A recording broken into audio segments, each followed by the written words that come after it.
This is an easy movie to sign on to. I I don't know if I was the biggest fan of The Daily Show, but I challenge anyone to say they watched more episodes or loved it more than I did. And especially when Steve was on it. And then to know these guys are teaming up together. Um, Individually, I'd want to work with either of them separately. And the fact that they were doing it together was like my chance to be a correspondent, like, like one of those young correspondents on The Daily Show. Steve is like, I mean, everyone knows he's a great actor, but I think what people don't know is how much of his stuff is improv because they assume, because it's so good, they assume it's just scripted. It's like, I don't know, running a race with a natural triathlete. He's just a improv triathlete, and just trying to keep up with him. I improvised something once, and Steve took it so much further than I was ready to go with it, and it was my idea. He's a genius. This is something that looks at a broken system and uh, a guy who's trying to do something within it and is critical of all elements of that system, even the guy.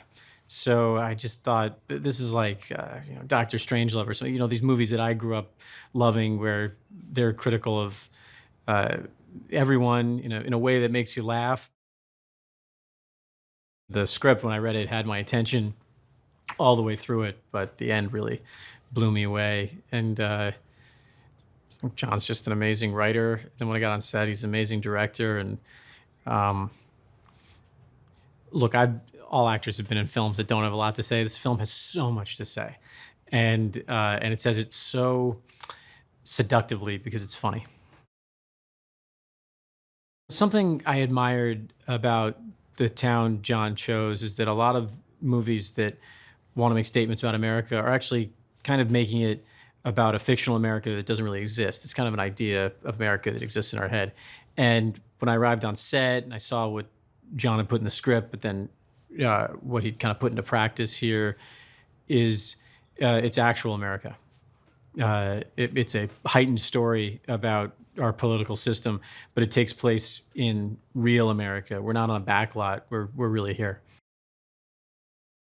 Kurt is a really cynical guy. He's an analyst, so he's all about the numbers, and he he looks up to Gary as kind of a father figure, and part of Gary is very much about the numbers, um, but he's kind of a loyal uh, subject of Gary's, and has probably been with him for a while and really admires him.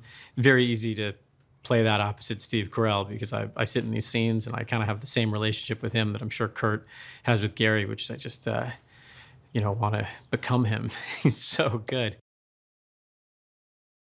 This cast is extraordinary. Being part of a ensemble like this, you go, I mean, it takes the pressure off of you because at any moment you can pass the ball to someone else and they're going to score.